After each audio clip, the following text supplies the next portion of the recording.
Hey guys, so today we're going to be talking about these guys here. So these are Rhaphidophora Tetrasperma, more commonly known as the mini Monstera because they do resemble the Monstera deliciosa quite a lot with their leaf shape. So if you want a fairly easy to care for, fast growing, climbing type of plant, these might be the one for you. So stick around because we're going to talk about how to care for them. When you go to buy yourself a Rhaphidophora Tetrasperma or mini Monstera, a couple things you do want to just keep in mind when buying them. You want to obviously check the leaves are all in good nick and there's no damage on them, because when a leaf gets physically damaged, like ripped, teared, burnt, something like that, that's how it's going to stay. It's not going to repair from that. So you want to get one with really good conditioned leaves if you can.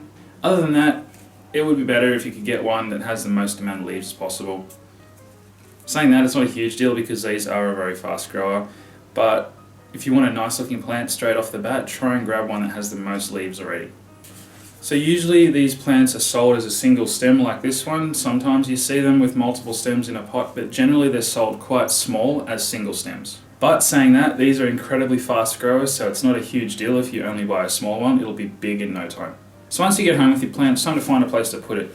Now these plants are found in the rainforests of Thailand and Malaysia, so they're a tropical plant. So you have to try to simulate that environment as best you can in your home. So anywhere in your home where they get bright indirect light or filtered light, they'll do quite well.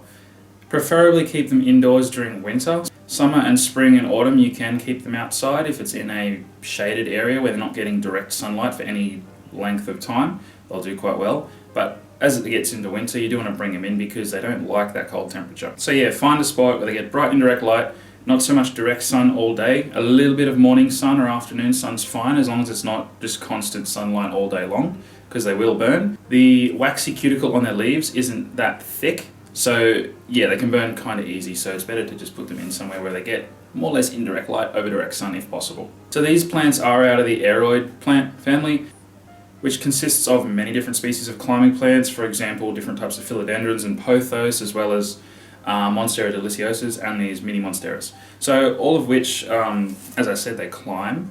So they got air roots coming out of their stem all the way up the plant. So you'll notice when you look at the plant, there's nodes going up the stem, and each node is where the leaf grows out of and where an air root grows out. These little air roots are specifically designed to hook onto structures to help the plant climb. In nature, these plants are climbing at the base of big trees and they climb up the side of the tree. So if you want to really get this plant growing quickly, give it something to climb on. It'll speed up the growth so much more than just leaving it alone as is, like I've done here. Now I will be giving this plant something to climb on soon because it's starting to get to that length now where I'm going to repot it soon. You can use a wide variety of things for them to climb on. They're not fussy, to be honest. You can use moss poles, you can use wooden stakes, you can use just a wire structure even, but I found moss poles are quite good because they're kind of got a bit of a rough structure and it gives the air roots something to grip onto. You can also use a piece of string or a zip tie to help kind of train them to climb. You can just tie them onto the moss pole, not too tight because you don't want to strangle the stem off, just enough to hold it in place, and it'll kind of just take over from there and continue on its way up. So as for watering these guys, they do like to have a little bit of a dry out between watering, so don't overwater them. They can go quite a while between watering too, so if they're dry for a number of days or even a week, it's not a big deal. They're not going to shrivel up and die on you, so if they're left dry for a little bit longer than your average houseplant, it's not a huge deal. It is good to let them dry out between watering. This helps prevent problems like root rot and various other bacterial infections. Using a soil mix that allows good drainage is kind of the best way to ensure that you don't get root rot or any of these other bacterial problems. So it is always good to mix some perlite in with your soil. That does aid in drainage. You can also use other things like pumice. I use perlite myself, but pumice is also fine as used as a mix to enable drainage in your soil. So these guys hate having their roots sitting in water like most plants do. So same procedure as other plants. When you water them till the pot drains right through and you have water coming out the bottom of your pot. Let it completely drain and finish dripping out. Then you put it back where it normally lives and wait for it to dry out before you do this again. You do not want to leave this plant sitting in water. And what I mean by that is sometimes when you buy a plant, it'll come with a little drip tray underneath the pot to catch excess water. Make sure if you're going to use the drip tray to catch the excess water rather than water it elsewhere and let it drain, then move it back. If you're going to just leave it where it is with the drip tray and water it, and the drip tray fills up with water, all the excess water, empty that water out. Don't leave it sitting in that water because you're just going to rot your roots. Because on top of promoting a root rot bacterial infection, if roots are completely submerged in water, when they're soil roots, not water roots, they can suffocate and die because they need oxygen as well. Now what I mean by water roots I'll get to in a second when I quickly speak about the propagation of this plant, and you'll understand what I mean. But yeah, just make sure you do let this plant dry out between waters to be safe. You'll want to also wipe your leaves down every couple of weeks with just a wet paper towel or a microfiber cloth that you've dampened, just because in your home dust will kind of build up on the leaves, and this stops the plant from photosynthesizing efficiently. So it is good to just keep those leaves clean. This maximizes the growth of the plant as well. Now pruning this plant is also beneficial if you want to have a nice thick lush plant. This one I haven't pruned. It's not that big yet. I mean it's growing quite well. It's grown quite a bit since I've had it. It was actually like down to here when I bought it, and it was only like a few months ago. And this is in winter. Normally the growing season's spring, summer and autumn, so it's growing quite fast considering it's cold at the moment. So yeah, it's a very fast grower. When it hits spring, it's going to go way faster. But yeah, you can prune this plant if you want to keep it a little bit more dense looking. If you want to have it as a climbing plant, then don't prune it as much, let it grow, give it a stake to climb on. Once it reaches the top of that stake and you're happy with the height it's at, any excess growth you can prune away and propagate. But the act of pruning your plant regularly means that each leaf will be closer together because the leaves grow out of the nodes. Like there's a node. So there's a node here with a leaf and an air root. There's a node there with a leaf, no air root. Sometimes there is, sometimes there isn't. Next one, leaf and air root. Now, when you prune this plant, this is regarding pruning and propagating, either or, you want to cut in the middle of the nodes. So if there's a node there and a node there, you want to cut in the center of that. The bit you've cut away you can propagate. The bit where you've cut, a new shoot will grow out the side of where you've cut with more growth. But every time you do this, it encourages the plant to grow its nodes closer together, giving a more dense look. Kind of like this one has here. The leaves and the nodes are much closer together, so the plant just looks a lot more lush. So if you want a mini Monstera that you're not going to have climbing so much, more or less just like this is like a more stereotypical pot plant sort of looking one, prune it back. You can also prune it as it's a climbing plant and have it looking more dense. It's just going to not grow as quickly because the nodes are closer together, so every new shoot's going to be closer together, so it's not going to stretch up as quick as one like this one would, where there's more distance between the two. So you can kind of make it what you want, really. Last thing I want to talk about is propagation of this plant. So as I was saying, you want to cut between the two nodes. Now the piece that you cut that you're going to propagate, you want to take the leaf off the first node that you've cut.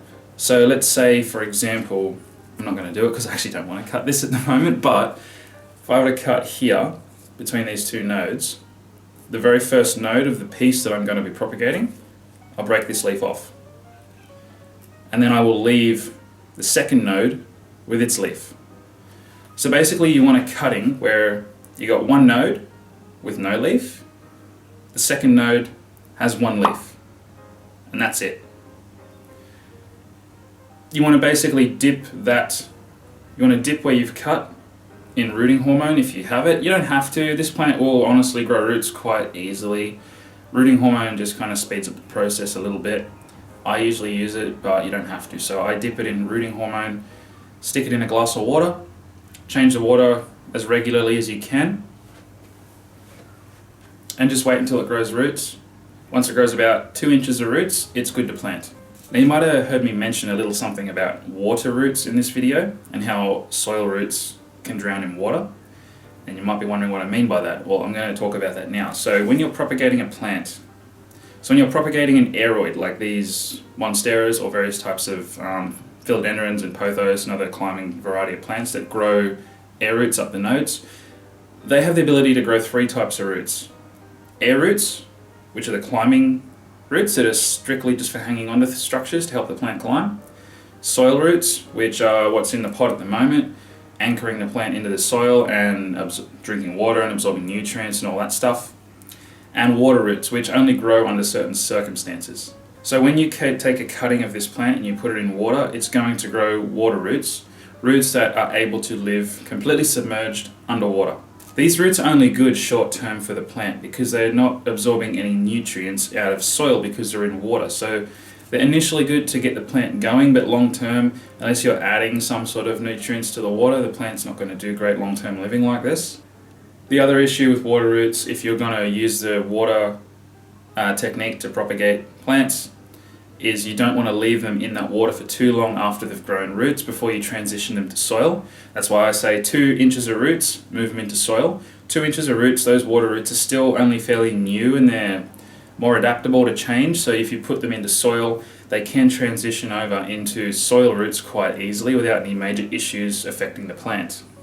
But if you put a cutting of your Monstera or any type of aeroid plant in water and let it grow roots, and you leave it for too long, and you have a massive root system that's grown in that cup of water, they're very established water roots. If you were to put that in soil, a lot of those roots are more than likely going to start dying because they're not able to transition into soil roots quickly enough because they've become water roots for so long. And this can have negative effects on whether the plant lives or dies, depending on how the roots transition and how hardy the plant is and how quickly that plant is able to push out new soil roots as the old ones are dying off. So it's honestly just better to keep a closer eye on your plants that you're propagating, and once you have around 2 inches of roots, put them into soil. You want to try and keep that soil as wet as possible for at least the first 2 weeks, just because you're trying to help those water roots transition into soil roots. Putting them straight from water to soil, they're going to be significantly drier and they're just not going to adapt that well. But if you were to keep the soil wet, at least for 2 weeks, that makes it easier for the water roots to kind of transition over. And after about 2 weeks, you can then get this plant onto a more typical watering schedule like you would with your other Monsteras, where you let it dry out between watering. You can also propagate this plant in sphagnum moss. This makes it a little bit easier as well because you don't have to go through that whole transition. You just fill up a pot with wet sphagnum moss and pop your cutting straight in that, and just keep the sphagnum moss damp, and the roots will grow, and they will be soil roots instead of water roots. And then once you've got an established root system in that, you can move it over to soil if you want to, or you can just leave it in the sphagnum moss, but it will be better off in soil because soil has just more nutrient properties than just sphagnum moss alone. So as for fertilizing this plant, you only want to fertilize during the growing seasons, which is spring, summer and autumn. Don't worry about fertilizing it in winter, as its growth does slow down quite a lot. It just doesn't utilize all those excess nutrients then.